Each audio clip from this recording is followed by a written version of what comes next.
you so much for joining us. Welcome to the Let My People Go webinar. My name is Raleigh Sadler, and every month we try to get together to talk about human trafficking, which is the exploitation of vulnerability for commercial gain, and really what we can do about it.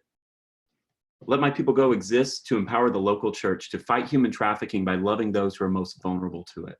And one thing that I have found as churches are trying to engage their neighbors and trying to really just care for those people who traffickers often target, whether it's for sexual exploitation, labor exploitation, or domestic servitude, those with power and status can often use that and exploit others without it. And so really, we want to figure out how our churches can, in an appropriate way, care for our neighbors. And so we are joined by Taylor Field. Taylor Field is the pastor of Graffiti Church. He has been serving there on the Lower East Side in Manhattan for over 30 years. Taylor, thank you so much for joining us today. Good to be with you, Raleigh.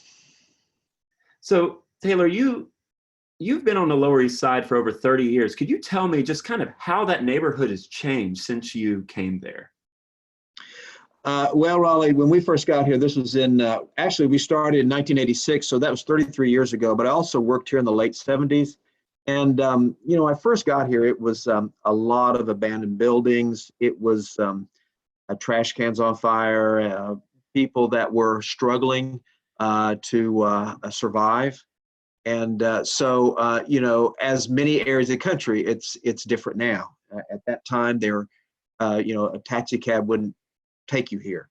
But now it's become more of what I'd call a bipolar community, where there's people that are very wealthy right next to people with absolutely nothing. And so that gives a very different dynamic to things. Well, it's interesting because for some, their experience of the church has been a community that's been aloof, a community that's kind of protected themselves at the expense of protecting others. And that is not something that Graffiti is known for. Could you tell us about how, as you guys have cared for your neighborhood, some of the challenges that you've faced? Yeah, we right now where I am, where our church is, on one side of our church is what was an abandoned building, and it was called a squat. People illegally occupied it. Now it has a legal status, but on the other side of the building is a luxury apartment, and the church is right in the middle of that. And I think that's where we need to be. And that's where, for us, we started out with just the most practical things. We were working with kids and really teaching kids how to read. And so we just had a storefront, and that's how we got our name Graffiti. We kept painting the storefront, and then the next day it'd be covered with graffiti again. And so some genius in the group just said, why fight it? And they said, if you read the book of Daniel in the Bible, God invented graffiti because he wrote on the wall. And so we named ourselves Graffiti, and we started work with kids and teaching them to read. But that's probably one of the things that Raleigh, you and I have talked a lot about, that, I work with some national groups, and they talk about different categories. There's addressing poverty, human trafficking, foster care, disaster relief, and they call them buckets. But we all know that they're not really buckets, it's a river. And so literacy, with employment, with some of the people who get exploited, addiction, mental health, they're all connected in a community.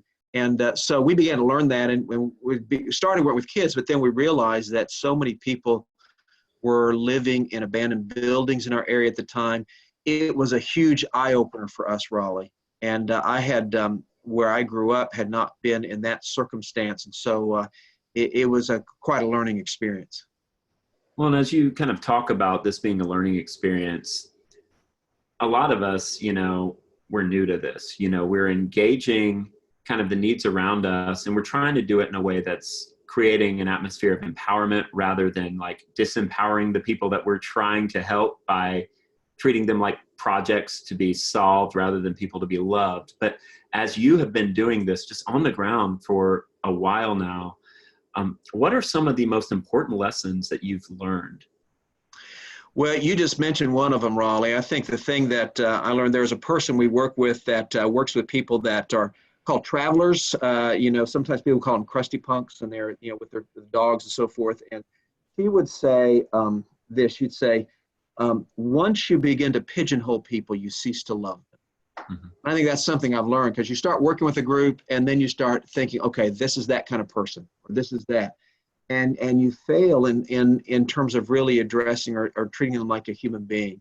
And, really that's what we all want in the end. We can talk about providing services or helping people, but the most important thing is that we look them in the eye. And I say to enjoy people is really the most important things. I have a friend who says this, and I think it's true. He says, no one was ever affected by a program. We're affected by people in a program. And so that's the most important thing, is making that human contact with people and to reach out to them.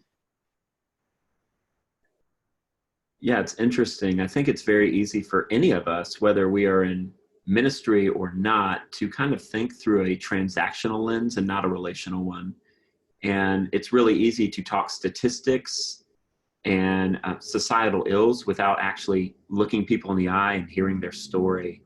And I think that's one thing that's been very powerful to me, is a lot of my friends who have been exploited, who have been forced to do things that they didn't want to do, to really hear their story and walk alongside of them, not necessarily speak for them, but speak with them and kind of lock arms and kind of walk together.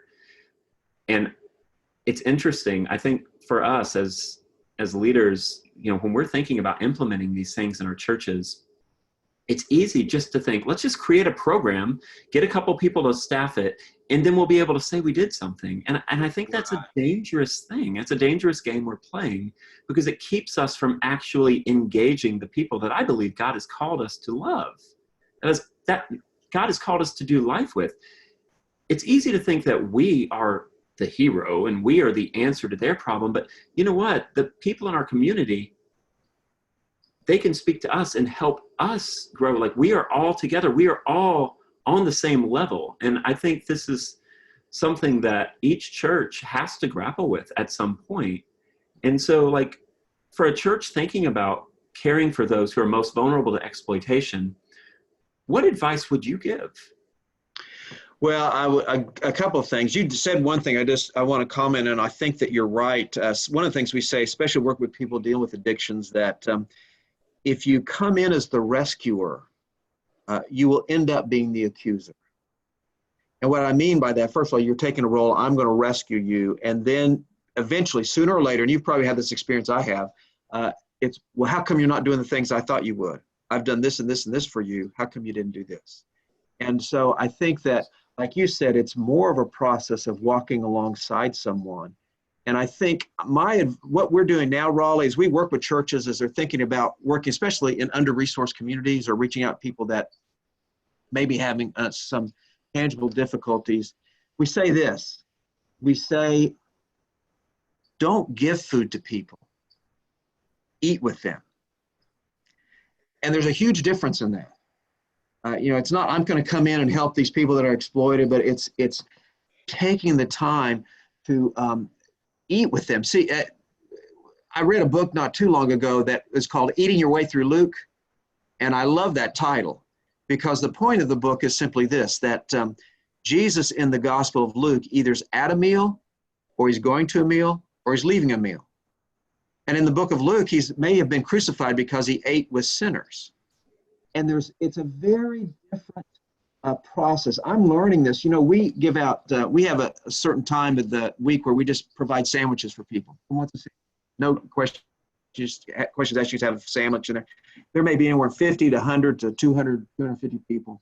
And for many years, I would be the pastor, and I'd be directing people and saying, you do this, that. But the last couple of years, when I can, I just stand in the line with people and come through and get a sandwich. And I have a completely different conversation with people.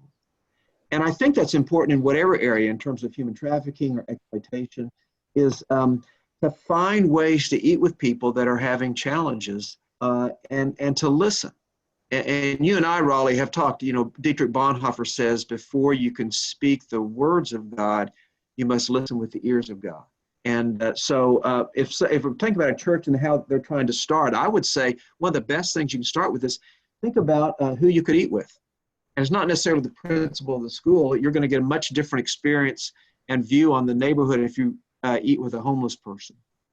Now, we do say this, that if someone decides to do that, it's been practical.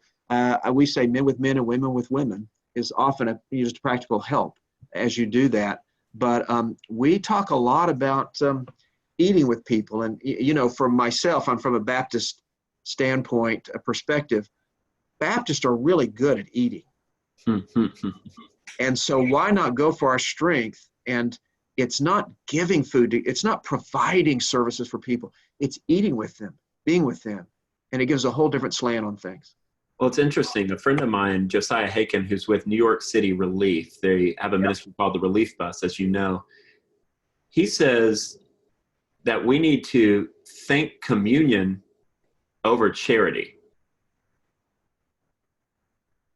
And ultimately, we have to approach this from a perspective of, you know, I'm not just giving someone food, I am walking with them. I'm having communion with them.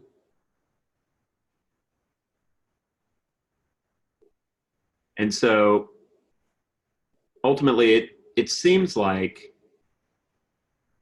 Taylor has been cut off, like he has been dropped from this webinar, which is really unfortunate. And so we'll give him a couple of moments to come back on. But this is honestly a great place for us to pivot, as these meetings are relatively short. How are we communing with other people? How are we doing life with other people? It's really easy to, as we said earlier, put ourselves in the place of the hero, but how are we learning from other people and listening to them and hearing their story? We need this. This is what community is. And so, with that said, thank you all for joining us tonight.